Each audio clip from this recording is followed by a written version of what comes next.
Police महानिदेशक के नेतृत्व में आज झारखंड पुलिस के द्वारा पुलिस मुख्यालय में एक प्रेस वार्ता का आयोजन किया गया, जिसमें 2024 में झारखंड पुलिस ने जो अपराधियों पर नकेल कसी है उसको लेकर जानकारी साझा की। सबसे खास बात है नक्सलियों पर जो नकेल कसा गया है, जिसमें 244 नक्सलियों को झारखंड पुलिस ने गिरफ्तार किया है। साथ ही साथ आपको बता दें कि जो साइबर अपराधी उनको लेकर भी झारखंड पुलिस ने कई उपलब्धियां हासिल की है। साथ ही नशे का जो व्यापार झारखंड की राजधानी समेत पूरे झारखंड में चल रहा, उसको लेकर भी पुलिस के द्वारा कई छापेमारी की जाती रही है। लगातार इसकी खबरें आती रही है। आपको बता दें कि इसमें मामले में भी झारखंड पुलिस ने कई ऐसी उपलब्धियां हासिल की है। मौके पर क्या कुछ जानकारी दी गई पुलिस के द्वारा, वो आपको सुनवाते हैं। उनको जो है संयुक्त बलों के द्वारा गिरफ्तार किया गया, जिसमें कई सारे इनके सीनियर लीडर्स भी शामिल थे, जिसमें सैक जो स्पेशल एरिया कमेटी सदस्य होता है वो 1, जोनल कमांडर 2, सब जोनल कमांडर 6 और एरिया कमांडर 6 इसमें शामिल हैं। इसमें मुख्य रूप से अगर हम नाम उल्लेख करना चाहेंगे तो जया दी उर्फ चिंता, ये की सैक मेंबर थी, और जो सेंट्रल कमेटी मेंबर विवेक है इसकी वाइफ थी। इसको धनबाद जिला से अरेस्ट किया गया था। इसके अलावा रवि गंजू जो कि 10 लाख का इनामी था, इसको गुमला जिला से अरेस्ट किया गया था। ये जोनल कमांडर था। सिमिलरली सीताराम रजवार, ये भी 10 लाख का इनामी जोनल कमांडर था। आदेश गंजू, शिवराज सिंह, ये सब जोनल कमांडर थे, 5 लाख की इनामी। नेशनल भुइया, ये भी माओवादियों का सब जोनल कमांडर था, ये भी 5 लाख का इनामी था। रंथू उरांव जो कि रविंदर गंजू का दाहिना हाथ माना जाता था, वो भी 5 लाख का इनामी सब जोनल कमांडर। इस वर्ष में जो है उसे गिरफ्तार करने में झारखंड पुलिस को सफलता मिली है। इसी तरीके से और भी जो डिटेल्स है वो हमने प्रेस विज्ञप्ति में आपको साझा किया है आपके साथ में। इसके अलावा इस वर्ष में कुल 24 नक्सलियों के द्वारा झारखंड पुलिस और जो केंद्रीय अर्धसैनिक बल है उनके समक्ष आत्मसमर्पण किया, जिसमें कि 4 जोनल कमांडर रैंक के इनके लीडर शामिल थे, 1 सब जोनल कमांडर और 3 एरिया कमांडर भी इसमें शामिल थे। इसमें अगर उल्लेख करना चाहेंगे तो रामदयाल महतो बच्चन दा, जो कि 10 लाख का इनामी था और जिसे कस्टोडियन ऑफ पारसनाथ कहा जाता था, यानी पारसनाथ जो नक्सलियों की जो एक बहुत बड़ा गढ़ माना जाता है, एक तरीके से उस क्षेत्र को का पूरा रख रखाव का जिम्मा जो है रामदयाल महतो बच्चनदा के पास था। और करीब 30 वर्षों से उस एरिया में संगठन के साथ जुड़ा हुआ था। उसने पुलिस के समक्ष आत्मसमर्पण किया। इसके अलावा नीरज सिंह खेरवार, ये भी 10 लाख का इनामी जोनल कमांडर था। लोकेश उर्फ सलमान, ये भी 10 लाख का इनामी नक्सली कमांडर था। और मनोहर परैया, ये भी 10 लाख का था इनामी जोनल कमांडर। और लालदीप गंजू, इन सभी के द्वारा और इसके साथ ही अन्य जो है कुल मिला के 24 नक्सलियों के द्वारा पुलिस के समक्ष जो है आत्मसमर्पण किया गया। इन पर कुल मिलाकर 41 लाख रुपए के इनाम घोषित थे। इस पीरियड में 2024 में कुल 9 माओवादी जो है पुलिस के साथ मुठभेड़ में मारे गए, जिसमें अगर हम कहेंगे कि जैसा आप जानते हैं कि चाईबासा एक अभी जो मेन क्षेत्र जहाँ पे हमारा माओवादियों का प्रेजेंस है और एकमात्र वो क्षेत्र है जहाँ पे एक तरीके से माओवादी सिमट गए हैं, उस क्षेत्र में जो पुलिस के द्वारा और सीआरपीएफ के द्वारा जो सघन अभियान चलाया जा रहा है उसमें बड़ी सफलता हमें प्राप्त हुई थी, जिसमें कि एक ही मुठभेड़ में उनके कई सारे शीर्षस्थ नेता मारे गए थे, जिसमें मुख्य रूप से सिंगराई या उर्फ मनोज जो कि जोनल कमांडर था, और कांडे होनहागा, ये सब जोनल कमांडर था, 5 लाख का इनामी था। ये सभी आईडी एक्सपर्ट्स माने जाते थे। इसके साथ साथ बुधराम मुंडा, ये भी मारा गया था। 2 और उल्लेखनीय मैं जिसमें मेंशन करना चाहूँगा इन 9 में से, एक हरेंद्र गंजू जो टीपीसी का सब जोनल कमांडर था, और ईश्वरी गंजू, ये 2 टीपीसी के उग्रवादी भी इस वर्ष पुलिस के साथ मुठभेड़ में जो है मारे गए हैं। इसमें मैं विशेष रूप से इसलिए उल्लेख करना चाहूँगा क्योंकि फरवरी माह में पुलिस के साथ मुठभेड़ टीपीसी के दस्ते की हुई थी, जिसमें कि हमारे 2 पुलिस कर्मी जो है, हमारे 2 जवान शहीद हुए थे और एक हमारा जवान उसमें जख्मी हुआ था। और उस कांड को इन्हीं 2 उग्रवादियों के द्वारा अंजाम दिया गया था। तो इन्हें जो है 9 अक्टूबर 2022 को पुलिस के साथ एक मुठभेड़ हुई, बहुत सटीक आसूचना थी और उस ऑपरेशन में जो है हरिंदर गंजू और ईश्वरी गंजू, जो कि हमारे 2 जवानों की शहादत के लिए जिम्मेदार थे, वो उस मुठभेड़ में मारे गए। ये एक तरीके से झारखंड पुलिस ने अपने जो वीर शहीद थे उनके लिए ये एक तरीके से हमारी श्रद्धांजलि थी।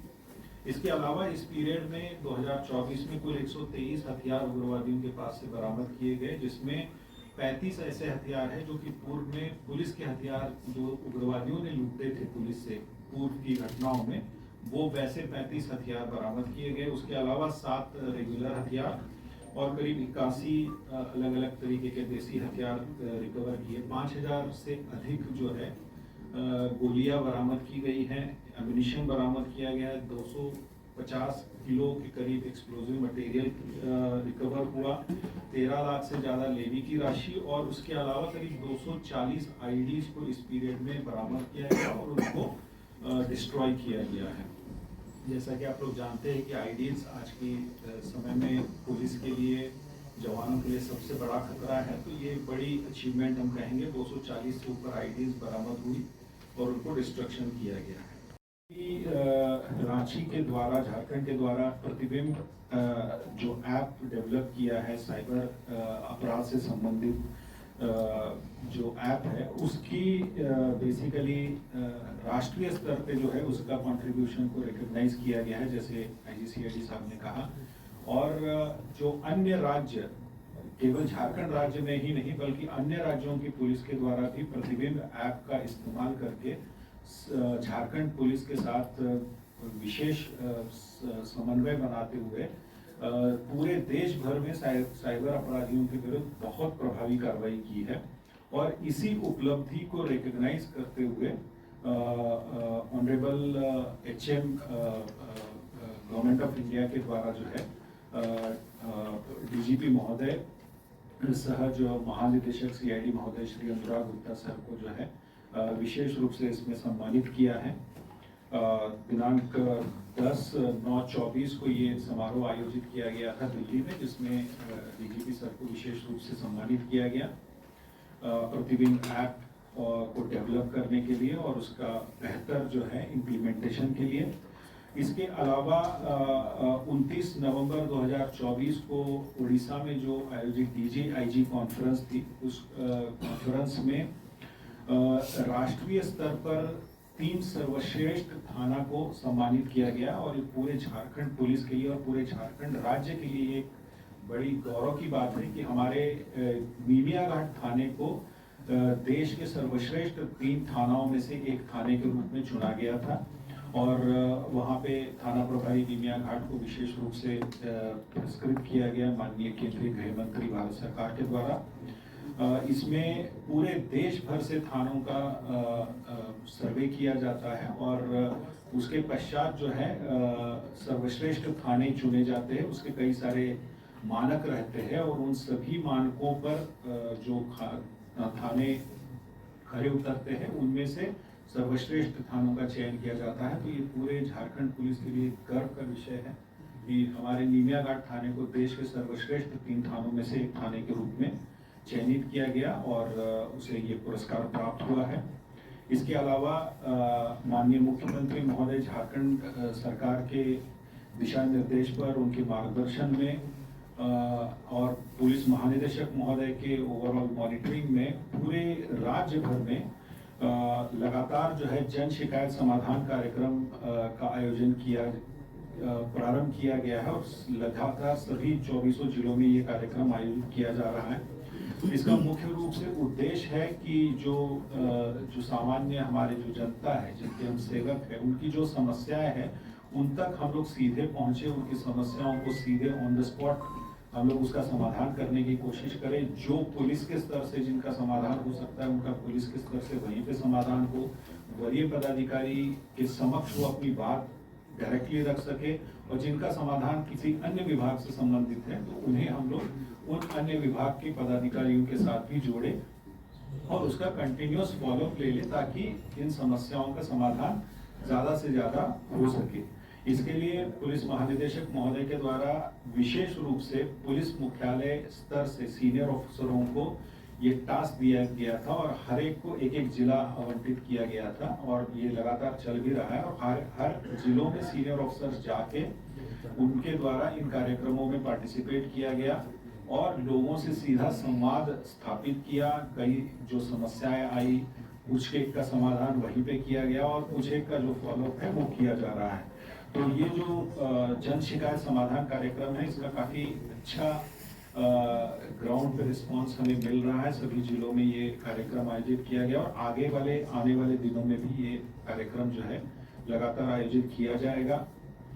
अंत में मैं डीजीपी महोदय के नेतृत्व में मैं यही कहना चाहूंगा कि झारखंड पुलिस की पूरी टीम आने वाले नए साल में झारखंड को अपराध और उग्रवाद से मुक्ति दिलाने के लिए दृढ़ संकल्पित है। झारखंड पुलिस समस्त झारखंड को अपराध मुक्त बनाने हेतु सतर्क और संवेदनशील है तथा आने वाले वर्ष में जो हमारे आम नागरिक है उनकी समस्याओं का निराकरण करने के लिए और बेहतर समाज निर्माण करने के लिए लगातार हम लोग प्रयासरत है। झारखंड पुलिस परिवार की ओर से पुलिस महानिदेशक महोदय की ओर से हम लोग आप सभी को और समस्त झारखंड वासियों को नववर्ष की बहुत शुभकामनाएं देते हैं। अंत में मैं जो झारखंड पुलिस का मोटो है उसके साथ इस प्रेस वार्ता को काम करना चाहूंगा। झारखंड पुलिस सेवा ही लक्ष्य। धन्यवाद। विशेष रूप से उल्लेख करना चाहूंगा कि राज्य सरकार की ओर से ये सभी जिलों को सख्त निर्देश दिए गए हैं कि किसी भी तरीके से झारखंड के किसी भी जिले में अफीम की खेती या उससे संबंधित कोई भी एक्टिविटी बर्दाश्त नहीं की जाएगी।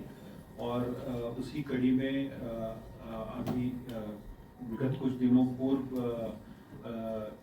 गृह सचिव महोदया द्वारा एवं डीजीपी महोदय के द्वारा जो अफीम से रिलेटेड अफेक्टेड जिले हैं खासकर चतरा और उसके आसपास के जो क्षेत्र हैं लातेहार, रांची का कुछ क्षेत्र और हजारीबाग का क्षेत्र, इनमें विशेष रूप से एक रिव्यू मीटिंग का भी आयोजन किया गया था और इसी प्रकार से जो अन्य अफेक्टेड एरियाज है उसमें भी आने वाले दिनों में लगातार इस पर कार्रवाई की जा रही है। इसकी समीक्षा लगातार हो रही है और इसके लिए जो ANTF है, एंटी नार्कोटिक टास्क फोर्स, उसका भी गठन किया गया है जिसको IGCID हेड करते हैं और उसके द्वारा लगातार इस पे कार्रवाई की जा रही है और 1,82,00,000 नगद कैश की बरामदगी भी इसमें हुई है। नेक्स्ट जो बिंदु है वो मुख्य रूप से जो संगठित अपराध और उससे रिलेटेड जो खासकर हमारी ATS को जो विशेष जिम्मेदारी दी गई है संगठित अपराध के विरुद्ध कार्रवाई करने के लिए, तो उससे संबंधित जो है उसमें मैं कुछ ब्रीफ करना चाहूँगा। तो इसमें वर्ष 2024 में कुल ऐसे 97 जो संगठित अपराध से संबंधित मामले हैं उनको दर्ज किया गया, जिसमें विभिन्न संगठनों के जो संगठित आपराधिक संगठन हैं उनके करीब 154 ऐसे अपराध कर्मियों को गिरफ्तार किया गया जिनका संबंध इन गिरोहों से था, जिसमें मुख्य रूप से पांडे गिरोह के 41, अमन साहब गिरोह के 43, प्रिंस खान गिरोह के 4, सुजीत सिन्हा गिरोह का 1, अमन श्रीवास्तव गिरोह के 3 और अखिलेश सिंह गिरोह के 4 और कुल अन्य 58 अपराध कर्मियों को गिरफ्तार किया गया जो किसी न किसी प्रकार से इन ग्रुप से जुड़े हुए थे और इनके पास से हथियार, गोली और काफी कैश इत्यादि और जो मोबाइल फोन्स वगैरह इत्यादि बरामद किया गया है।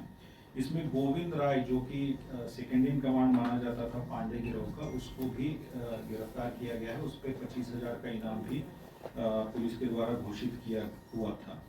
इसके साथ ही साथ ATS के द्वारा जो है जो एंटी टेरर एक्टिविटी की जो मॉनिटरिंग की जाती है उसमें भी लगातार ATS के द्वारा कार्रवाई की जा रहा है और इसमें एक बहुत महत्वपूर्ण उपलब्धि इस वर्ष 2024 में दिल्ली पुलिस की स्पेशल सेल और झारखंड ATS को प्राप्त हुई। दोनों की संयुक्त कार्रवाई में अल-कायदा इन इंडियन सब कॉन्टिनेंट से संबंध रखने वाले 4 आतंकवादियों को जो है गिरफ्तार किया गया विभिन्न जगहों से और उसके पश्चात जो है आगे की कार्रवाई जो है उसमें दिल्ली पुलिस की स्पेशल सेल द्वारा की जा रही है। इसके अलावा एटीएस के द्वारा एक जो स्पेशल टीम बनाई गई थी उसमें झारखंड पर्यटन विकास निगम और झारखंड राज्य विद्युत कर्मचारी मास्टर ट्रस्ट से संबंधित जो कांड दर्ज हुआ था उसमें उस कांड का पूरा उद्भेदन करते हुए और उसमें बेहतर अनुसंधान करते हुए कुल 7 अभियुक्तों को गिरफ्तार किया और करीब 1,22,90,550 रुपए के साथ साथ करीब 15 लाख रुपए के जो है विभिन्न ऑर्नामेंट्स आभूषण इत्यादि बरामद किए गए। इसके अलावा उसी कांड में करीब 42 करोड़ 20 लाख रुपए जो है वो विभिन्न अकाउंट्स में फ्रीज भी एटीएस के द्वारा किए गए। साथ ही साथ कुछ और जो अगर आपराधिक इसमें हम कहेंगे क्योंकि ये वार्षिक है तो मैं कुछ एकाध का ही उल्लेख करना चाहूँगा। एक एटीएम कटिंग का गैंग काफ़ी आतंक उसका था और कई जगह पे जो है एटीएम काट कर पूरे के पूरे एटीएम को गायब करने की घटनाएं घटित हो रही थी। इसमें डीजीपी महोदय के द्वारा जो है एक विशेष टीम का गठन किया गया कि इन पूरे कांडों के अनुसंधान उद्भेदन के लिए, और इस टीम के द्वारा जो है बहुत बेहतर कार्रवाई करते हुए एक अंतर्राज्यीय गिरोह का पर्दाफाश इसमें किया और करीब 5 अभियुक्तों को इसमें गिरफ्तार भी किया गया। कई सारी बरामदगी भी हुई है। झारखंड से ही नहीं, झारखंड के बाहर से कई सारे राज्यों से इसके तार जुड़े हुए थे इस गिरोह के, उनको सबको अनर्थ किया गया है और उसके बाद अब जो है उस पर फर्दर इन्वेस्टिगेशन भी किया जा रहा है। बल्कि खेलकूद में भी झारखंड पुलिस का जो है काफ़ी बेहतर प्रदर्शन रहा है और राष्ट्रीय स्तर पर जो है हमारे जो झारखंड पुलिस के खिलाड़ी है उनके द्वारा जो है कई सफलताएं अर्जित की है, जिसमें से कुछ एक का उल्लेख मैं आपके समक्ष करना चाहूँगा। तेलंगाना हैदराबाद में 17 से 21 मार्च तक जो आयोजित 16वीं अखिल भारतीय पुलिस बैडमिंटन प्रतियोगिता आयोजित की गई थी, उसमें जैक 1 के सहायक अवर निरीक्षक श्री अवधेश कुमार और आरक्षी मनोज कुमार तिवारी के द्वारा बहुत अच्छा खेल दिखाते हुए ब्रॉन्ज पदक ऑल इंडिया लेवल पे प्राप्त किया। इसके अलावा तुमाकुरु कर्नाटक में 12 दिसंबर से जो आयोजित की गई 5th senior national योगासना sports championship थी, उसमें हवलदार रोशन थापा जो कि IRB 4 लातेहार के हैं, उनके द्वारा अपना बेहतर प्रदर्शन दिखाते हुए सिल्वर मेडल उनके द्वारा हासिल किया गया है। ये कुछ एक एग्जाम्पल्स हैं। इसके अतिरिक्त इस वर्ष में विशेष रूप से उल्लेखनीय रूप से हम लोग मेंशन करना चाहेंगे क्योंकि ये वर्ष इलेक्शंस का वर्ष था 2024। इसमें लोकसभा पार्लियामेंट 2024 के इलेक्शंस संपन्न हुए। इसके अलावा झारखंड के विधानसभा के भी पूरे इलेक्शंस इसी का पीरियड में 2024 में संपन्न हुए और ये बहुत ही उल्लेखनीय अचीवमेंट झारखंड पुलिस की रही है कि दोनों ही चुनाव, लोकसभा और झारखंड विधानसभा का चुनाव अत्यंत शांतिपूर्ण पूर्वक तरीके से संपन्न हुआ। पुलिस के और जो अर्धसैनिक बल थे और जो बाकी हमारी पूरी टीम थी, उसके सार्थक और अथक प्रयास से जो है किसी प्रकार की कोई भी विधि व्यवस्था की समस्या उत्पन्न नहीं हुई, ना ही किसी प्रकार की कोई नक्सल या आपराधिक घटना घटित हुई। एक भी जगह किसी प्रकार का कोई रिपोल नहीं हुआ। तो पूर्ण रूप से जो है शांतिपूर्ण तरीके से ये चुनाव, ऐतिहासिक तरीके से ये चुनाव संपन्न हुए। और इसमें मैं जरूर ये उल्लेख करना चाहूँगा कि झारखंड क्योंकि एक नक्सल प्रभावित राज्य माना जाता है और इसमें कई फेजेस में चुनाव होते थे, लेकिन इस बार जो है विधानसभा चुनाव जो विगत जो 2019 के चुनाव थे वो 5 फेजेस में कराए गए थे, बट इस बार जो है झारखंड पुलिस ने एक तरीके से ये चैलेंज लिया था और 2 फेजेस में ये चुनाव जो है इस बार विधानसभा का चुनाव संपन्न किया गया, शांतिपूर्ण तरीके से किया गया। ऑनरेबल ECI की मार्गदर्शन में उनके गाइडलाइंस के हिसाब से और पूरी जो प्रशासनिक टीम है उसके सहयोग से अत्यंत शांतिपूर्ण तरीके से सारे चुनाव जो है संपन्न हुए हैं। इसके लिए हमारे सभी जो कर्मी हैं, पदाधिकारी हैं, सभी को ही बहुत बधाई के पात्र भी हैं और उन्हें डीजीपी महोदय के द्वारा उसके लिए पुरस्कृत भी किया गया है। इसके अलावा कुछ एक और जो महत्वपूर्ण उपलब्धियां या अच्छे कार्य जिसके बारे में अभी IGCID से संबंधित 1295 कांड दर्ज किए गए हैं और इन कांडों में कुल 971 अपराधियों को गिरफ्तार करते हुए 2118 mobile phone, 2905 SIM card, 606 ATM card, 165 बैंकों के पासबुक, 45 विभिन्न बैंकों के चेकबुक, 52 लैपटॉप, 12 चार पहिया वाहन, 14 अन्य वाहन और कुल 8,17,84,714 रुपया नकद बरामद किया गया। साथ ही साथ 77,20,513 रुपया फ्रीज किया गया। ये थोड़ा साइबर अपराध से संबंधित जो मामले सभी जिलों में दर्ज किए गए उनकी विवरणी है। उसके अलावा जैसा कि हम लोग जानते हैं कि पिछले वर्ष डीजीपी महोदय के निर्देशन में झारखंड पुलिस में CID में एक प्रतिबिंब ऐप का शुरुआत किया गया है और इसको प्रतिबिंब ऐप झारखंड पुलिस ही होस्ट करती है और न सिर्फ हमको यहाँ पर हम लोग झारखंड पुलिस उसको यूज कर रही है बल्कि देश भर के अन्य सभी राज्यों के पुलिस के द्वारा उसका इस्तेमाल किया जाता है, जिसमें हम लोगों के द्वारा उनको अलग अलग जगहों के जो साइबर अपराधी हैं और उसके जो हीट मैप हैं और जो उसको यूज कर रहे हैं मोबाइल फोन्स को, उनकी जानकारी हम लोग यहाँ झारखंड से सभी देश के अन्य सभी राज्यों को देते हैं। और इस प्रतिबिंब ऐप का इस्तेमाल करते हुए झारखंड में हम लोगों ने पिछले एक वर्ष में 274 कांड इसमें प्रतिवेदित हुए हैं और इन कांडों में 898 अपराधी गिरफ्तार किए गए, जिसमें 2501 सिम कार्ड, 1774 मोबाइल फोन बरामद किए गए एवं 66 करोड़ रुपया फ्रीज किया गया। साथ ही साथ इस फाइनेंशियल ईयर में साइबर सेल के द्वारा CID के साइबर सेल के द्वारा 3,27,93,000 रुपये पीड़ितों को वापस कराया गया है। तो ये एक इम्पॉर्टेंट अचीवमेंट है। दूसरा जो है इस प्रतिबिंब ऐप के बारे में मैं एक चीज़ और जिक्र करना चाहूँगा कि इस ऐप के निर्माण के लिए इस बार हमारे DGP सर को दिल्ली में माननीय होम मिनिस्टर अमित शाह जी के द्वारा सम्मानित भी किया गया है। दूसरा जो है CID के द्वारा जो मॉनिटर किया जाता है वो है मादक पदार्थों के विरुद्ध कार्रवाई, जो कि हम लोग लगातार पिछले वर्ष में इसको बढ़ाए हैं और इसमें जितना ज़्यादा कार्रवाई की जा सकती है जीरो टॉलरेंस के द्वारा इस पर कार्रवाई की जा रही है। और इसमें हम लोग लगातार पिछले एक वर्ष में 2024 में कुल 788 कांड प्रतिवेदित किए गए हैं, जिसमें 1,362 अभियुक्तों को गिरफ्तार किया गया। कुल 1,407 किलोग्राम अफीम, 18.29 किलोग्राम ब्राउन शुगर, 36 ग्राम हीरोइन, 4,251 किलोग्राम गांजा, 55,333 किलोग्राम डोडा, उसके अलावा 7,115 टैबलेट, 4,434 कैप्सूल, कप सिरप के 10,000 से ज़्यादा बोतल्स, 1,720 पीस इंजेक्शंस और 1,82,51,950 रुपये बरामद किए गए।